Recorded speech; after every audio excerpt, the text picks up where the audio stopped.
ସମସ୍ତଙ୍କୁ ଜୟ ଜଗନ୍ନାଥ ଏବଂ OS aspirant YouTube ଚ୍ୟାନେଲକୁ ଆପଣମାନଙ୍କୁ ପୁଣି ଥରେ ସ୍ୱାଗତ। ମୁଁ ଗଗନ ଏବଂ ଆଜିର ଏହି ଭିଡ଼ିଓରେ ଆମେ 13 ଜାନୁଆରୀ 2025ର ସମସ୍ତ ଗୁରୁତ୍ୱପୂର୍ଣ୍ଣ କରେଣ୍ଟ ଆଫେୟାର୍ସ ବିଷୟରେ ଆଲୋଚନା କରିନେବା। ଆପଣମାନେ ଜାଣିଥିବେ ଯେ ଓଡ଼ିଶା ସରକାର ଏବଂ କେନ୍ଦ୍ର ସରକାରଙ୍କ ଅଧୀନରେ ହେଉଥିବା ସମସ୍ତ କମ୍ପିଟେଟିଭ୍ ଏକ୍ଜାମ୍ସ ପାଇଁ କରେଣ୍ଟ ଆଫେୟାର୍ସ ଏକ ବହୁତ ଗୁରୁତ୍ୱପୂର୍ଣ୍ଣ ବିଷୟ। ତେଣୁ ଭିଡ଼ିଓଟିକୁ ଶେଷ ପର୍ଯ୍ୟନ୍ତ ଦେଖନ୍ତୁ ଏବଂ ଯଦି ଆପଣଙ୍କୁ ଏହିଭଳି ଅଧିକ ଇନଫର୍ମେଟିଭ୍ ଭିଡ଼ିଓସ୍ ଦରକାର ତେବେ ଦୟାକରି ଆମ ୟୁଟ୍ୟୁବ୍ ଚ୍ୟାନେଲକୁ ଲାଇକ୍ ଏବଂ ସବସ୍କ୍ରାଇବ୍ କରିନିଅନ୍ତୁ। First question will be which vibrant north Indian harvest festival marking the end of winter and the first harvest of the year is primarily celebrated on January 13th. Right answer will be option C, ଲୁହରୀ। ତ ମନେ ରଖିବେ ଜାନୁଆରୀ 13ରେ ମୁଖ୍ୟତଃ north ଇଣ୍ଡିଆରେ ଲୁହରୀ festival ବହୁତ ଉତ୍ସାହ ସହିତ ପାଳନ କରାଯାଏ। ଏହି ପର୍ବ ୱିଣ୍ଟର ସିଜନର ଶେଷ ଏବଂ ନୂତନ ହାର୍ଭେଷ୍ଟ ବା ଅମଲର ଆରମ୍ଭକୁ ସୂଚିତ କରିଥାଏ। ଲୋକମାନେ ଏହି ଦିନ ବୋନ୍ ଫାୟାର ଜାଳି ତା ଚାରିପଟରେ ଟ୍ରେଡିସନାଲ ମ୍ୟୁଜିକ୍ ଏବଂ ଡାନ୍ସିଂ କରି ଖୁସି ମନାନ୍ତି। ଭାରତ ବ୍ୟତୀତ ଏହି ଦିନକୁ କୋରିଆନ୍ ଆମେରିକାନ୍ ଡେ ଏବଂ ନ୍ୟାସନାଲ ଷ୍ଟିକର ଡେ ଭାବେ ମଧ୍ୟ ଏହାକୁ ପାଳନ କରାଯାଇଥାଏ। ଏହା ଏକ ଏମିତି ଫେଷ୍ଟିଭାଲ ଯାହା ପରିବାରବର୍ଗ ଏବଂ ସାଙ୍ଗମାନଙ୍କୁ ଏକାଠି କରିଥାଏ। Next question is who has recently bin appointed age the international event ambassador for the 21st edition of the Tata Mumbai Marathon?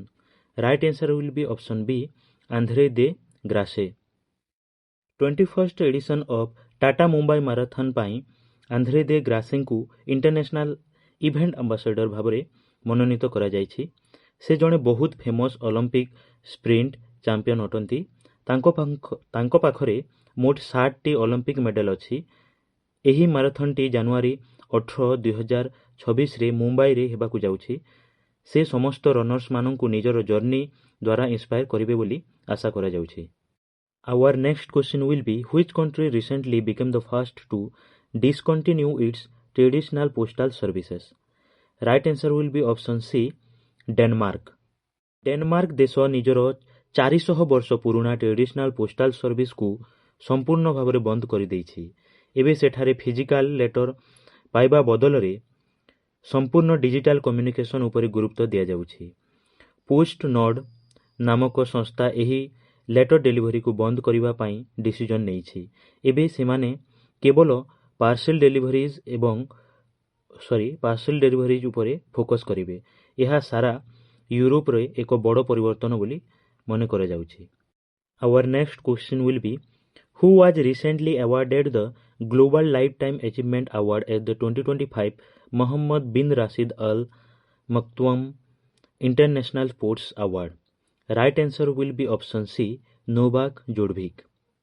ମନେ ରଖିବେ ଟେନିସ୍ ଜଗତର କିମ୍ବଦନ୍ତୀ ଖେଳାଳି ନୋଭାକ ଜୋଡୋଭିକଙ୍କୁ global lifetime achievement award ଦିଆଯାଇଛି। ତାଙ୍କୁ ଏହି ସମ୍ମାନଜନକ ଆୱାର୍ଡ ଦୁବାଇର ଏକ ଫଙ୍କସନରେ ମିଳିଛି। ସେ ନିଜ କ୍ୟାରିୟରରେ ରେକର୍ଡ 24ଟି ଗ୍ରାଣ୍ଡ ସ୍ଲାମ ଟାଇଟଲ ଜିତିଛନ୍ତି। କ୍ରିଷ୍ଟିଆନୋ ରୋନାଲ୍ଡୋ ତାଙ୍କୁ ଏହି ଆୱାର୍ଡ ଦେଇ ସମ୍ମାନିତ କରିଛନ୍ତି। ଏହା ତାଙ୍କର ଦୀର୍ଘ ଦିନର ହାର୍ଡୱାର୍କ ଏବଂ ସକ୍ସେସ୍ ପାଇଁ ମିଳିଛି ବୋଲି ସମସ୍ତେ ମନେ କରୁଛନ୍ତି। Our next question will be who recently became the highest wicket taker in women's T20 internationals? Right answer will be option B, Dipti Sharma.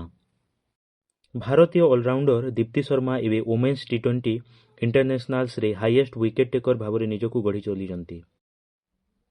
ସେ ଶ୍ରୀଲଙ୍କା ବିରୁଦ୍ଧରେ ମ୍ୟାଚ୍ ଖେଳି ନିଜର 152ତମ ୱିକେଟ୍ ହାସଲ କରିଛନ୍ତି। ସେ ଅଷ୍ଟ୍ରେଲିଆର ମେଗନ୍ ସ୍କଟଙ୍କ ରେକର୍ଡକୁ ପଛରେ ପକାଇଛନ୍ତି। ସେ ମଧ୍ୟ ଆଇସିସି ର୍ୟାଙ୍କିଙ୍ଗରେ ନମ୍ବର 1 ବୋଲର ଭାବେ ରହିଛନ୍ତି। ଏହା ଭାରତୀୟ କ୍ରିକେଟ ପାଇଁ ଏକ ବଡ଼ ପ୍ରାଇଡର ବିଷୟ। Our next question will be who has recently been given the additional charge of the Director General of the National Investigation Agency or NIA? Right answer will be option B, Rakesh Agarwal. Senior IPS officer Rakesh ଅଗ୍ରୱାଲଙ୍କୁ NIAର director general ଭାବେ additional charge ଦିଆଯାଇଛି। ସେ 1994 ବ୍ୟାଚର ହିମାଚଳ ପ୍ରଦେଶ କ୍ୟାଡରର officer ଅଟନ୍ତି। ପୂର୍ବରୁ ସେ NIAରେ ସ୍ପେସିଆଲ ଡାଇରେକ୍ଟର ଜେନେରାଲ ଭାବେ କାମ କରୁଥିଲେ। ସଦାନନ୍ଦ ବସନ୍ତ ନିଜର କ୍ୟାଡରକୁ ଫେରିବା ପରେ ତାଙ୍କୁ ଏହି ରେସ୍ପନ୍ସିବିଲିଟି ମିଳିଛି। ସେ ଜଣେ ବହୁତ ଅଭିଜ୍ଞ କାଉଣ୍ଟର ଟେରୋରିଜିମ୍ ପ୍ରୋଫେସନାଲ ଅଟନ୍ତି। Our next question will be, according to the IMF or International Monetary Fund, which country has India officially surpassed to become the world's fourth largest economy? Right answer will be option C, Japan. IMF ର ନୂଆ report ଅନୁସାରେ ଭାରତ ଏବେ ଜାପାନକୁ ପଛରେ ପକାଇ ୱାର୍ଲଡର fourth largest economy ହୋଇଯାଇଛି ବା ନିଜକୁ ଗଢ଼ି ତୋଳିଛି। ଭାରତର ନୋମିନାଲ ଜିଡିପି ଏବେ 4.187 ଟ୍ରିଲିୟନରେ ପହଞ୍ଚିଛି। ଏହା ଭାରତର ସୁଦୃଢ଼ ଇକୋନୋମିକ୍ ଗ୍ରୋଥକୁ ଦର୍ଶାଉଛି। IMF ମତରେ ଭାରତ ଏବେ ବିଶ୍ୱର ସବୁଠାରୁ ଫାଷ୍ଟେଷ୍ଟ ଗ୍ରୋଇଂ ମେଜର ଇକୋନୋମି ଅଟେ। ଆଗାମୀ ବର୍ଷମାନଙ୍କରେ ଭାରତ ଆହୁରି ଉନ୍ନତି କରିବ ବୋଲି ଆଶା କରାଯାଉଛି। Next question is, recently with whose collaboration will the Delhi government launch an AI-based integrated grievance redressal system? Right answer will be option B, IIT Kanpur. Delhi government ଏବଂ IIT Kanpur ମିଶି ଏକ AI based grievance redressal system ତିଆରି କରିଛନ୍ତି। ଏହି ପ୍ଲାଟଫର୍ମର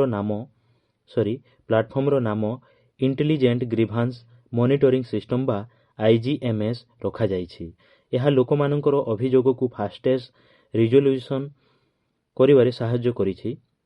ଏଥିରେ smart features ଯେପରିକି route cause ଏବଂ ସିଷ୍ଟେମେଟିକ୍ ସର୍ଚ୍ଚ ରହିଛି। ଏହା ସରକାରୀ କାମରେ ଟ୍ରାନ୍ସପାରେନ୍ସି ଆଣିପାରେ ବୋଲି ସମସ୍ତେ ଆଶା କରୁଛନ୍ତି।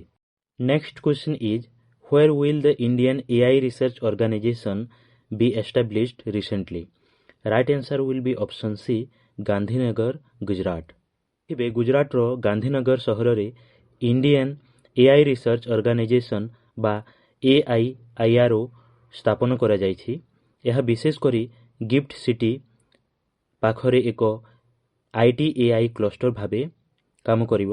ଏହି ଅର୍ଗାନାଇଜେସନଟି ଜାନୁଆରୀ 1, 2026ରୁ ଅପରେସନାଲ ହୋଇଛି। ଏହା ଏକ ପବ୍ଲିକ୍ ପ୍ରାଇଭେଟ୍ ପାର୍ଟନରସିପ୍ ଅର୍ PPP ମଡେଲରେ କାମ କରୁଛି।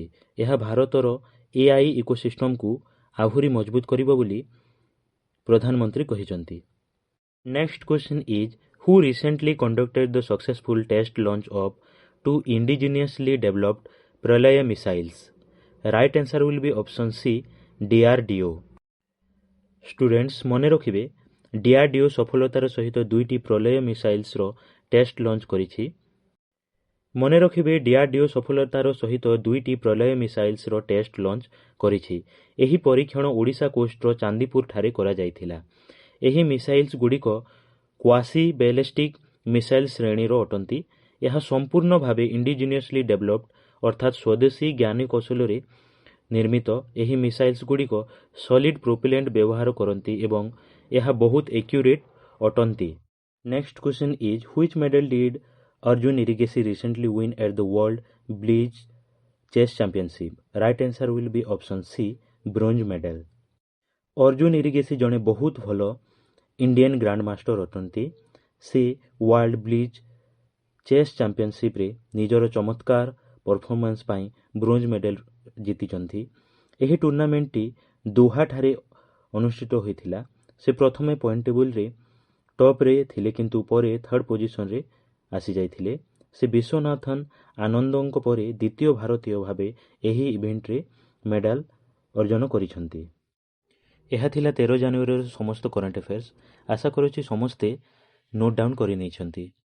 ଯଦି ଆପଣ ଏପର୍ଯ୍ୟନ୍ତ ଆମର ହ୍ୱାଟ୍ସଆପ୍ ଗ୍ରୁପରେ ଆଡ଼୍ ହୋଇନାହାନ୍ତି, ଯେଉଁଥିରେ ଆମେ ପ୍ରତିଦିନ ସମ୍ବାଦ ଓ the Hindu newspaper provide କରୁଛୁ, ଫ୍ରି ଅଫ୍ କଷ୍ଟ ଓ ଷ୍ଟଡି ମେଟେରିଆଲ୍ସ ଯୋଗାଇ ଦେଉଛୁ, ତତ୍ସହିତ ସେଣ୍ଟ୍ରାଲ ଗଭର୍ଣ୍ଣମେଣ୍ଟ ଓ Odisha government job related updates ମଧ୍ୟ ପ୍ରୋଭାଇଡ଼ କରୁଛୁ।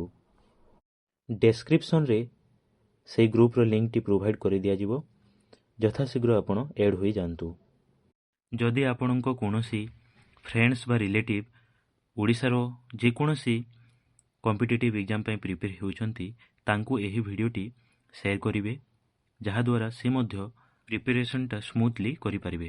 ଏହି ୟୁଟ୍ୟୁବ୍ ଚ୍ୟାନେଲରେ ଆପଣଙ୍କୁ ପ୍ରତିଦିନ ଡେଲି କରେଣ୍ଟ ଆଫେୟାର୍ସର ଭିଡ଼ିଓ ପ୍ରୋଭାଇଡ଼ କରିଦିଆଯିବ।